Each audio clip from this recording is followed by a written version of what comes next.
his disputed questions on truth, Aquinas asks if the human will can become so hardened in evil that it naturally can never be brought back to good. His reply is negative. One of the great sources of evil, namely passion, Aquinas says dissipates, and consequently the evil that appeared good in the wake of the passion loses its attraction. In that quiet time, one's conscience or someone else can instruct one in the good and so dispose one, however remotely, to virtuous acts. Perhaps because of some recognition of Aquinas' observation, political and economic powers of the Western world have artificially stoked the fires of sexual passion and have advanced sexual pleasure as a human right. E. Michael Jones has ripped the mask from these activities by revealing sexual liberation as a form of political control. I will argue that despite the overwhelming electronic and social onslaught of and for sexual liberation, Aquinas' remark is still valid. My argument begins with the continued existence of Catholic colleges and universities, eviscerated as they may be. As part of their academic core, most still offer ethics courses, and provided the right kind of faculty can be brought in, these courses can be the dispassionate venues during which the data of reason are brought before the reflection of students. Someone once told me that the aim of a university education should be to introduce students to objects more beautiful and precious than sensible goods. I would like to present some reflections from an undergraduate ethics course that I successfully taught for some years. For that small step toward virtue, what should the object more beautiful and precious than sensible goods be? That question brings me to the profound and unique debt of Aquinas' natural law ethics to his metaphysics. Usually, human dignity is rooted in rationality. But at the root of rationality is the intellection of being, what Aquinas calls the ratio entis, the notion of being. This understanding of ourselves as intellectors of being has ethical import, because for Aquinas, being is also the good, the ratio boni. And consequently, the human person stands forth as a heightened presentation of the good. And such a status cannot but have ethical implications. In other publications, I have advanced this interpretation through an analysis of Prima Pars 94.2, and I will not repeat that here. Now what I want to focus on is the intellection of being. How is the intellection of being understood so that the door of ethics is presented and opened?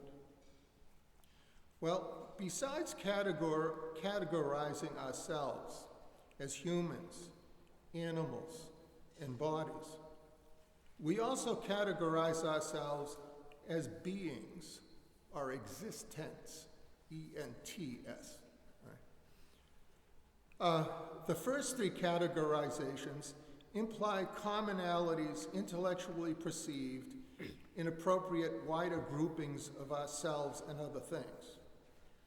For example, in Tom, Dick, and Harry, I intellect human. Juxtaposing to them Fido, Flicker, and Flossie, I grasp the wider commonality of animal. And finally, when I juxtapose all the preceding to Mount Everest in the Atlantic Ocean, I intellect the commonality of body. What is the appropriate multiplicity for the commonality of being?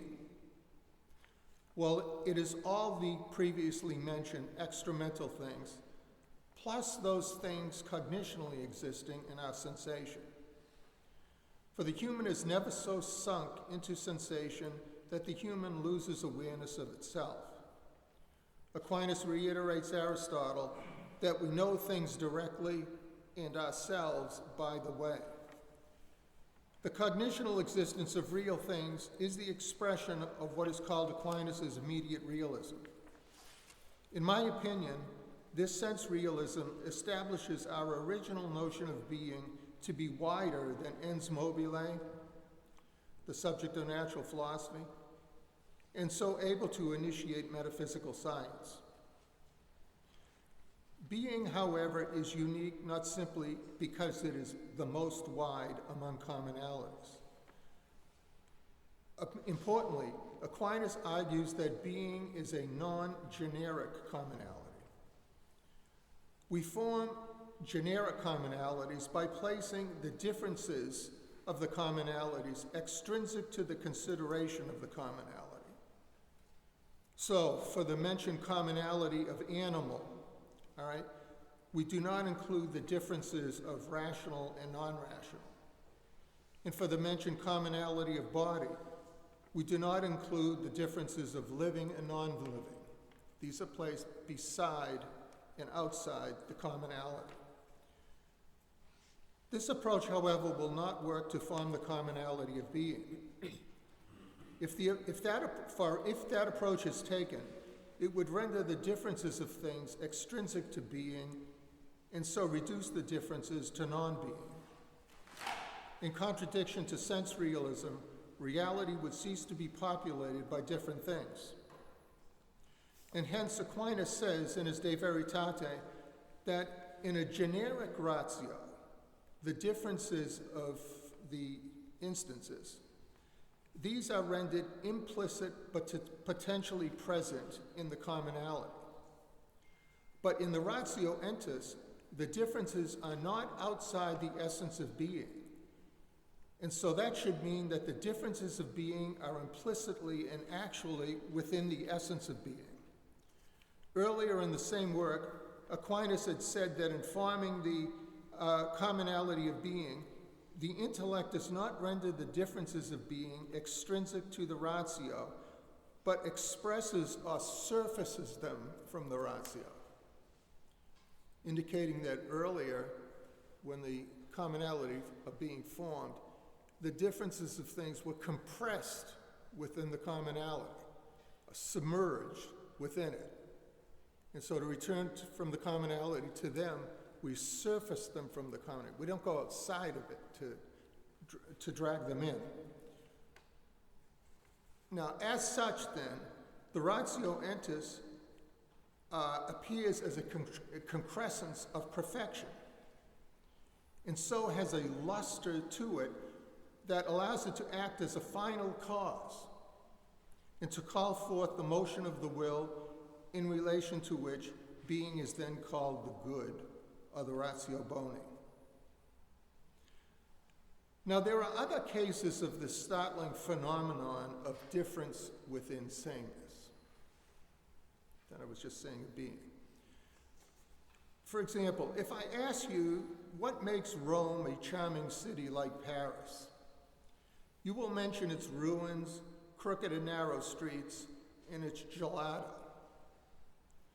Yet all these things are what Rome has, but Paris lacks. So surprisingly, you found what makes Rome like Paris in what makes Rome different from Paris. The same consideration can be made beginning from Paris instead of Rome. The differences of these cities are not extrinsic to them qua charming, or as charming.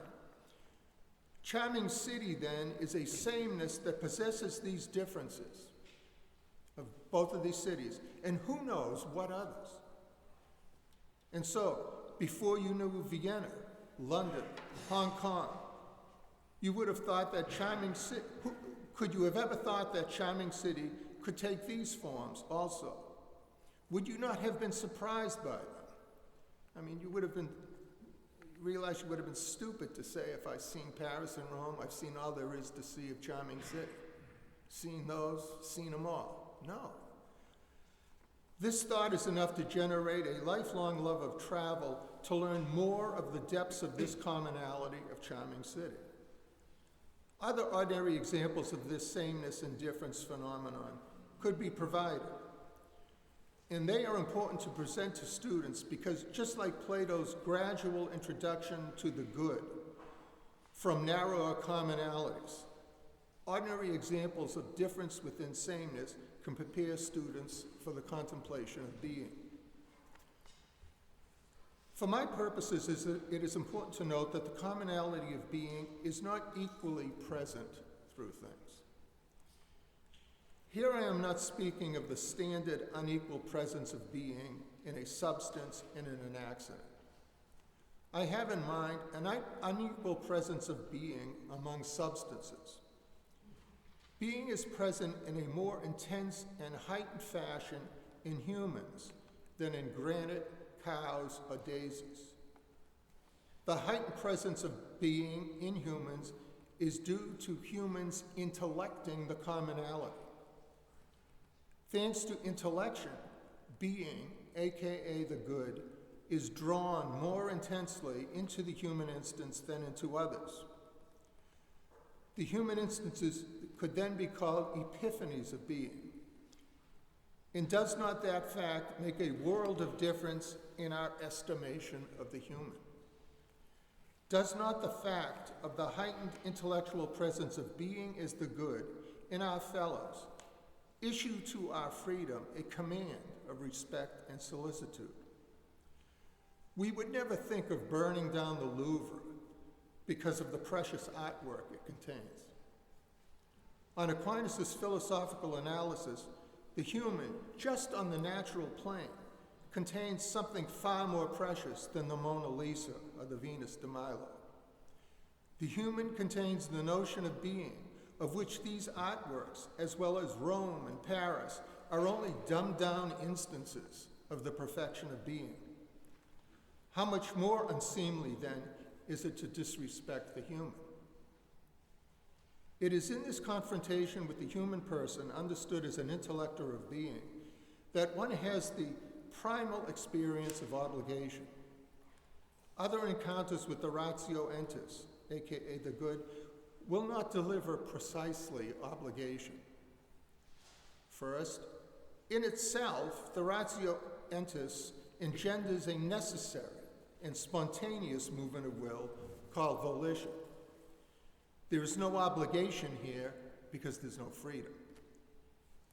Secondly, in its non-human instances, the ratio entis presents goods that leave us simply free, without obligation. Somewhat similarly, as we're left free in an ice cream shop with no obligation to pick vanilla over chocolate.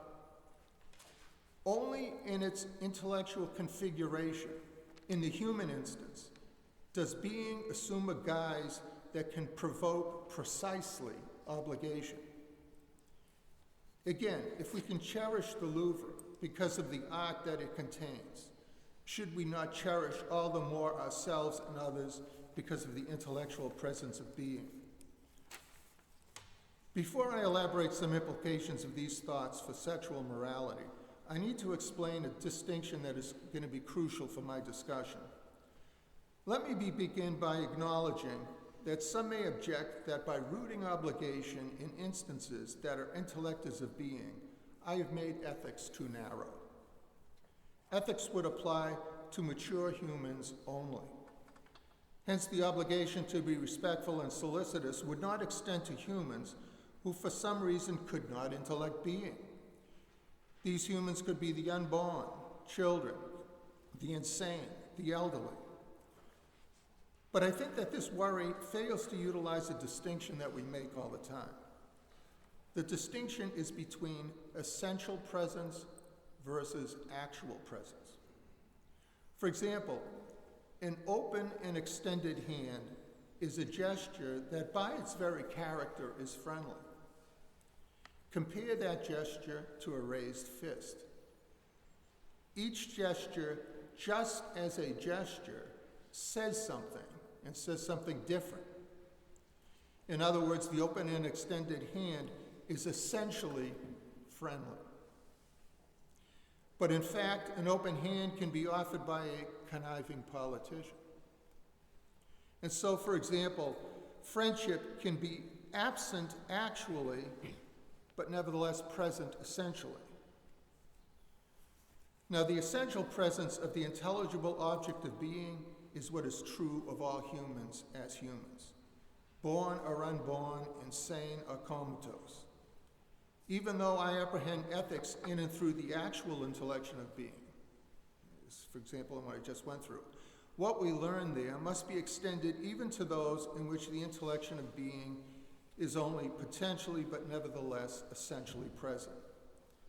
In other words, just as we realize that if we're going to perform the essentially friendly gesture of shaking hands, then we should be actually friendly, unlike the conniving politician, so too we realize that if we are to deal with any human who, as human, is essentially an intellector of being, then we should be respectful and solicitous. So, essential presence of the intellection of being suffices to generate obligation. All right, now to turn to sexual morality. For Aquinas, sexual morality has both a unitive and procreative dimension, at least essentially speaking. Aquinas also claims that these facts are self-evident to everyone. In his Latin, they are per se notum quod nos. In light of today's sweeping sexual license, Aquinas' claim here might appear as, or does appear, as fantastic. In my opinion, though, the problem is not that people do not acknowledge these dimensions, but they do not privilege them. In other words, just as we may acknowledge that a bolt is essentially for the nut, we nevertheless do not hesitate to use the bolt for other things. For example, a paperweight or a missile. Likewise, those who practice sex just for the pleasure will concede to you that sex is unitive and procreative, even essentially, but it is neither of these for them right now. Marriage and kids are just being postponed, perhaps.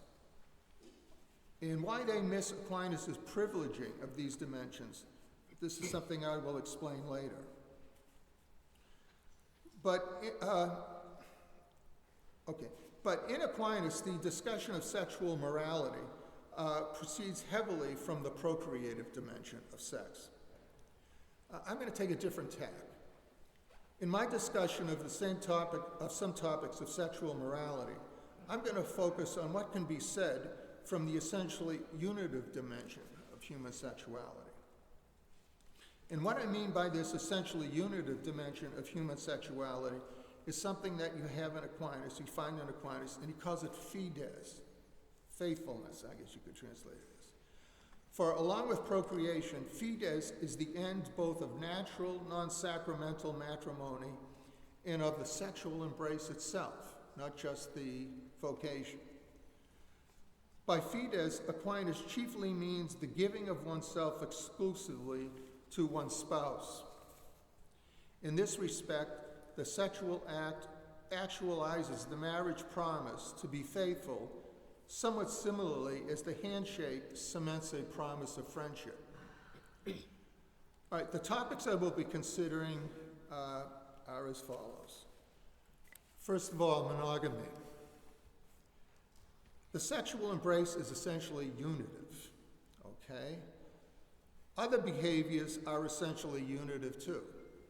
For example, a hug, the handshake, etc. But with these, you can walk away from them. All right, the person you hug, the person whose hand you shook. Why? Well, the difference between them and the sexual embrace is that the latter is essentially unitive to a high degree. It is in its essence, if not in fact, a surrendering of one person to another. In no other physical activity is this degree of unity achieved. I want to emphasize that this unitive dimension is not achieved by promises of mutual fidelity. As noted, the act itself is unitive. The promises complement the act, just as the words of friendship complement the handshake. But one's sexual partner is an intellector of being, aka the good. Hence, in one's sexual partner, one is intimately handling the good. Can you handle the good in a casual way? Many material things we regard as precious, for example, jewels and artworks. And so coming into their possession entails a responsibility to care for them.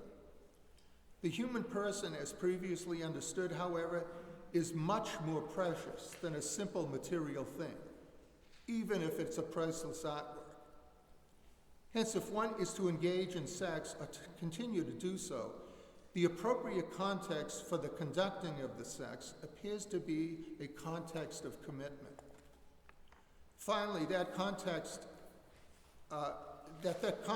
be also monogamous appears to result from the intensity of the essentially unitive nature of the sexual embrace. Morally speaking, there is simply no more of me to go around to any other sexual partner. I quickly note here how the essentially unitive dimension of the sexual embrace provides a reason for the inappropriateness of pornography. Pornography displays the sexual embrace to third parties. What is a giving of oneself to another is made available to third parties. It's made available inappropriately to third parties. Why do I say inappropriately? Well, it's because the sexual embrace is so unitive that it's appropriate that it be so private.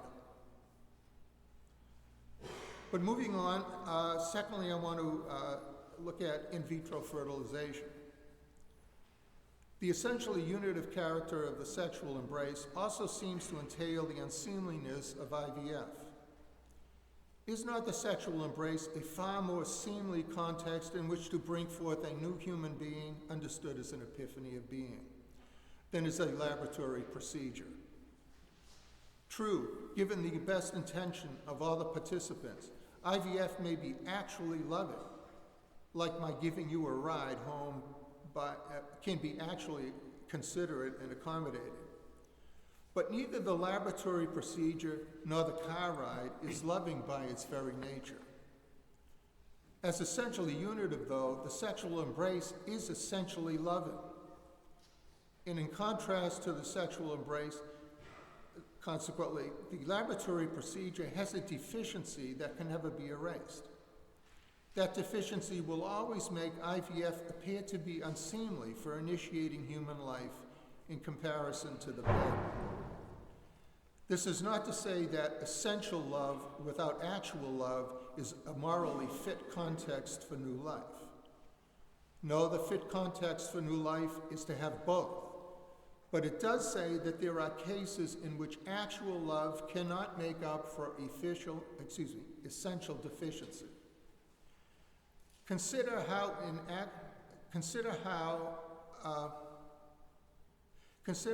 out of actual love, wives in the 1950s gave cartons of cigarettes to their husbands on their husbands' birthdays, as my mother did to my father. She was actually loving, but what was she doing? Contraception. One contracepts when one intends to knock out one's reproductive capacity either permanently or temporarily. And there are all kinds of ways to do this, of which I will not list. If we again assume the mindset of Aquinas and natural law ethics, how does contraception appear? Doesn't it appear morally problematic, at least for this reason?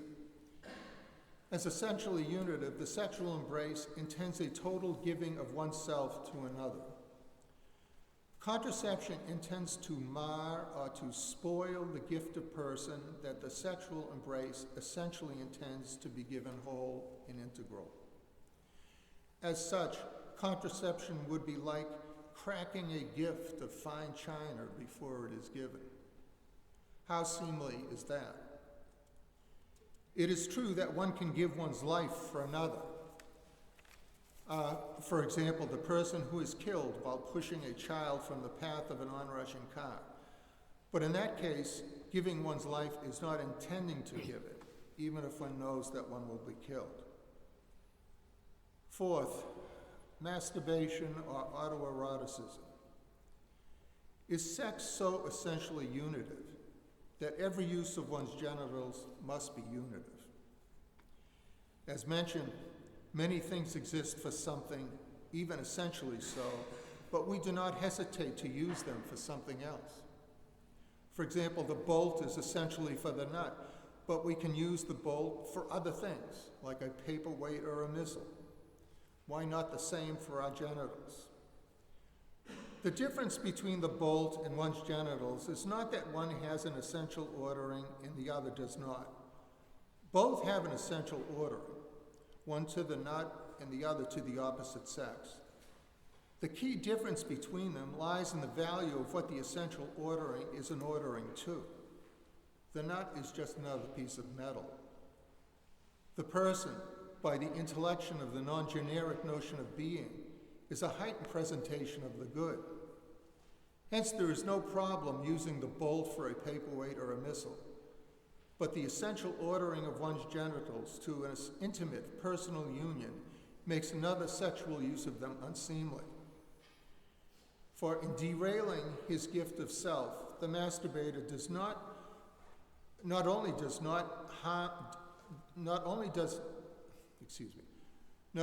does a moral harm to his spouse, but also to himself, and so validates calling masturbation self-abuse. Homosexuality. Even though it is not essentially unitive, a sense exists in which homosex is unitive. The partners trade pleasure, and with that pleasure there is a union. I give you pleasure, you give me pleasure, and this pleasure can be considered a thoughtful gift, especially as it assuages depression and loneliness. Obviously, however, not all giving of pleasure is moral. For example, consider giving pleasure from addictive drugs. With gay sex, the evil involved in giving pleasure is not a physical evil, but something more serious. The participants contradict themselves, understood as intellectors of being, as epiphanies of the good. How so? One partner says that he can give the other pleasure for his troubles if the other will let that partner pleasure the other outside an essentially unitive context. In some, the partner is encouraging the other to masturbate. I've just spoken about the morality of that. In masturbation, the gift of self is thrown away. But the self is an epiphany of the good. How seemly is it to throw away the good? So even granting that the ultimate good between these two may be loving, there is a very disrespectful step in the process. And again, wives loving their husbands on birthdays with cartons of cigarettes comes to mind here. If I could digress for a moment, the understanding of the human as an intellector of being may also be helpful to understand the psychogenesis of human sexuality. It has been argued by psychologists that behind homosexual attraction lies an earlier failure of male bonding, either with one's father or with one's male peers. The pariah status can be so psychically lacerating that when puberty is reached, the youngster will find relief in sexual pleasure. If this is so, then when the youngster discovers the existence of homosexuality, he will be inclined to enter that life. Now the young man can have the pleasure in and through which the male Now the young man can have pleasure in and through the male attention that he has sought. Well, it's possible to understand a tragic play of the notion of being, or it's possible to use a tragic play of the notion of being to explain the depth of the initial rejection and isolation that the youngster has experienced from father or peers. If being is not so exotic a commonality, that it can be understood as an automatic abstraction in the life of the mind.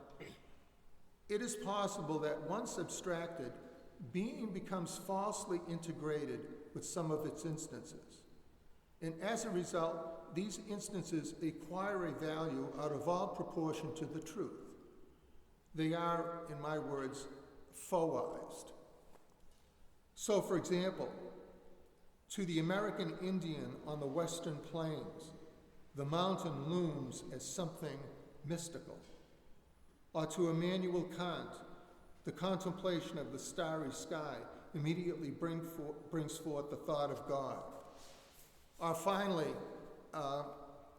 as Aquinas himself can say in his Contra Gentiles, the natural knowledge of God possessed by most men, in the natural knowledge of God possessed by most men, God is mistakenly identified with the heavens or with the elements.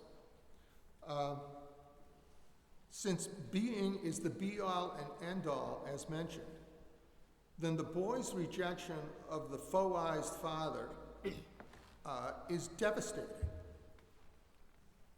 To feel rejected by being in this way is to suffer an absolute loneliness. And as a release from his father womb, the young person becomes prone to masturbation and homosexuality. Aquinas does say that pleasure is a solution to suffering, at least temporarily. And this is understandable if the suffering has an intellectual basis. For the pleasure will keep one's attention on the sensible and not allow the intellectual factors to have a play. These thoughts also indicate the most helpful way to relate to someone with homosexual attraction is in a non-sexual way as a strong male friend. Finally, transgenderism.